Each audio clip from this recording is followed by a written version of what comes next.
नमस्कार।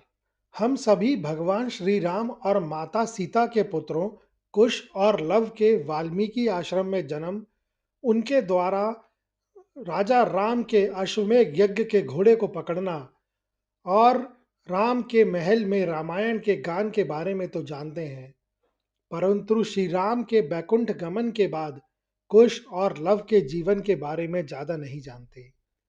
आज मैं आपको कुश के जीवन की संपूर्ण गाथा सुनाऊंगा। जब भगवान श्री राम ने बैकुंठ गमन का निर्णय लिया, तो उन्होंने अपने पुत्रों और भतीजों के बीच विशाल कौशल साम्राज्य को न्यायपूर्ण तरीके से बांट दिया। कुश को कुशावती, जो कि विंध्य पर्वतमाला के पास स्थित है, वहां का राज्य सौंपा गया। कुश को श्री राम का मुख्य उत्तराधिकारी माना गया, क्योंकि वे ज्येष्ठ पुत्र थे। लव को श्रावस्ती, कुछ ग्रंथों के अनुसार लवपुरी का राजा बनाया गया। उन्हें उत्तर पश्चिमी भारत और दक्षिण कौशल के कुछ हिस्सों का अधिपति बनाया गया। भरत पुत्र दक्ष को तक्षशिला का राज्य दिया गया, जिसका नाम उन्हीं के नाम पर पड़ा।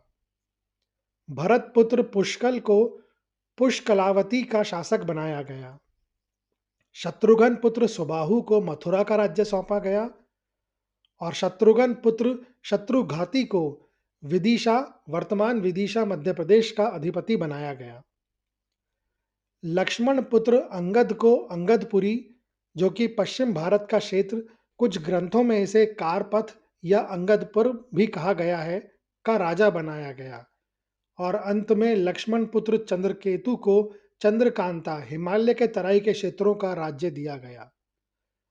यह विभाजन केवल सत्ता का बंटवारा नहीं था, बल्कि राजा राम की एक रणनीतिक दूरदर्शिता थी।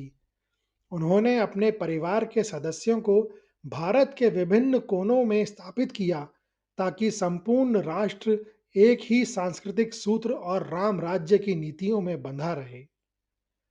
जब भगवान राम बैकुंठ जाने लगे, तो उन्होंने अपना दिव्य धनुष, कोदंड और अन्य अस्त्र शस्त्र वरुण देव को सौंप दिए थे, लेकिन उन्होंने अपना एक विशेष अमोघ बाण और एक कवच कुश को प्रदान किया।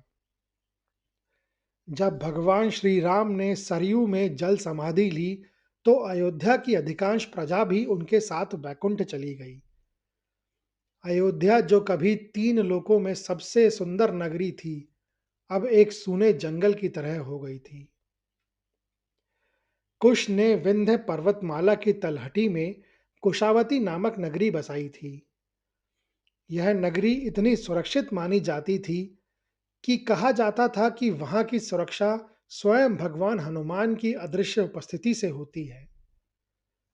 बहुत वर्षों पश्चात एक रात, जब महाराज कुश अपने शयन कक्ष में सो रहे थे, तो अचानक उन्हें आभास हुआ कि उनके पास कोई खड़ा है। उन्होंने अपनी आंखें खोली और देखा कि एक अत्यंत मलिन वस्त्र पहने, उदास मुख वाली स्त्री उनके सामने खड़ी है। कुश ने तुरंत अपनी तलवार संभालते हुए कहा, हे देवी, आप कौन हैं? पहरेदारों की अनुमति के बिना आप इस कक्ष में कैसे आईं? आपका वेश तो राजसी है, परंतु आपकी आंखों में इतनी पीड़ा क्यों है? उस स्त्री ने उत्तर दिया, हे महाराज, मैं तुम्हारे कुल की नकी नगरी अयोध्या की अधिष्ठात्री देवी हूँ। मैं यहाँ तुम्हें उल्हाना देने आई हूँ। देवी ने रूंधे हुए गले से अयोध्या की दशा का वर्णन किया। जहाँ कभी मंगल गान गूंजते थे, वहाँ अब गीदड़ों और उल्लुओं का वास है। वहाँ के बगीचे, जहाँ माता सीता विचरण करती थीं, अब जंगली झाड़ियों से भर गए हैं। खंभों पर बनी पत्थर की पुतलियां अब धूल फांक रही हैं, क्योंकि उन्हें देखने वाला कोई नहीं बचा। जैसे पति के बिना पत्नी व्याकुल होती है, वैसे ही राम के बिना और उनके वंशजों के बिना अयोध्या अनाथ हो गई है। क्या तुम अपने पूर्वजों की उस पवित्र भूमि को ऐसे ही छोड़ दोगे? देवी के शब्द महाराज कुश के हृदय में बाण की तरह लगे। उन्हें ग्लानि हुई कि वे अपनी नई राजधानी के सुख में अपनी जन्मभूमि और कुल की गरिमा को भूल गए थे। उन्होंने उसी क्षण देवी को वचन दिया, हे माता, विलाप न करें, कल सूर्योदय के साथ ही मैं अपनी सेना और संपूर्ण ऐश्वर्य के साथ अयोध्या के लिए प्रस्थान करूंगा। अगली सुबह महाराज कुश ने अपनी प्रजा, मंत्रियों और सेनाओं को आदेश दिया कि वह अयोध्या चलने की तैयारी करें। हजारों शिल्पियों और कारीगरों को साथ लिया गया। कुश ने अयोध्या पहुंचकर सबसे पहले बिखरे हुए मंदिरों और महलों की सफाई कराई। टूटे हुए द्वारों को फिर से स्वर्ण और रत्नों से मढ़ा गया। सरयू के घाटों को फिर से पक्का कराया गया ताकि वहां फिर से संध्या आरती और पूजा पाठ प्रारंभ हो सके। चारों ओर शंखों और नगाड़ों की ध्वनि गूंजने लगी, मानो अयोध्या को नया जीवन मिल गया हो। अयोध्या की कुलदेवी फिर से प्रसन्न हो गईं और उनका तेज लौट आया। कुछ समय पश्चात ग्रीष्म ऋतु में महाराज कुश सरयू नदी में स्नान कर रहे थे। उसी समय उनके हाथ से वह दिव्य आभूषण जयाभरण पानी में गिर गया जो उन्हें स्वयं उनके पिता भगवान श्री राम ने दिया था। वह आभूषण अत्यंत चमत्कारी था। कुश ने बहुत खोज करवाई, गोताखोर लगवाए, लेकिन आभूषण नहीं मिला। कुश को संदेह हुआ कि सरयू के गहरे जल में रहने वाले नागराज कुमुद ने वह आभूषण ले लिया है। क्रोधित होकर कुश ने गरुड़ास्त्र निकाला ताकि वे पूरी नदी को सुखा सकें और नागों का अंत कर सकें। जैसे ही उन्होंने बाण चढ़ाया, सरयू का जल दो भागों में बट गया और स्वयं नागराज कुमुद बाहर प्रकट हुए। उनके साथ एक अत्यंत सुंदर कन्या थी जिसने वह आभूषण अपने हाथों में थाम रखा था। नागराज कुमुद ने अत्यंत विनम्रता से कहा, हे रामसुत, क्रोध शांत करें। यह मेरी पुत्री कुमुद्वती है। खेल खेलते समय अनजाने में इसने आपका यह दिव्य आभूषण पकड़ लिया। यह वह कोई चोरी नहीं थी, बल्कि एक बालक की चपलता थी। नागराज कुमुद ने अपनी इस भूल के प्रायश्चित और रघुवंश से संबंध जोड़ने के लिए अपनी पुत्री कुमुद्वती के विवाह का प्रस्ताव महाराज कुश के सामने रखा। महाराज कुश ने प्रस्ताव स्वीकार किया और नागलोक की राजकुमारी कुमुद्वती से विवाह किया।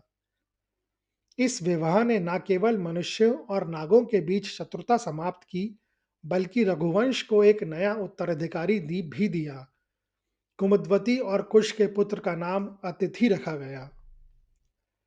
महाराज कुश ने सरयू के तट पर एक विशाल और भव्य मंदिर बनवाने का भी निर्णय लिया।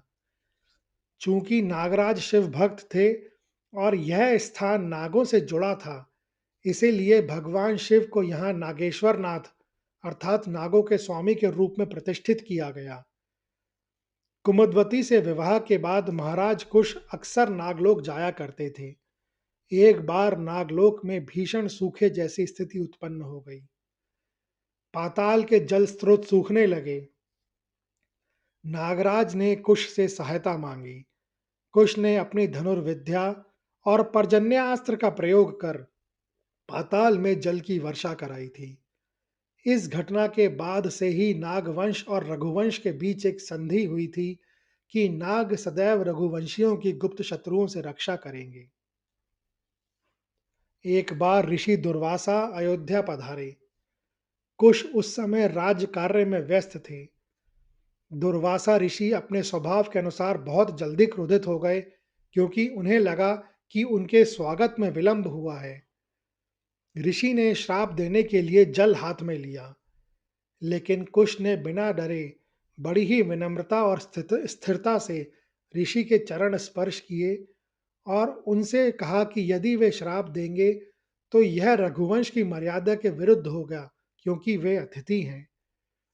कुश की निर्भयता और शिष्टाचार को देखकर दुर्वासा शांत हो गए और उन्होंने कुश को आशीर्वाद दिया कि उनका वंश कभी समाप्त नहीं होगा।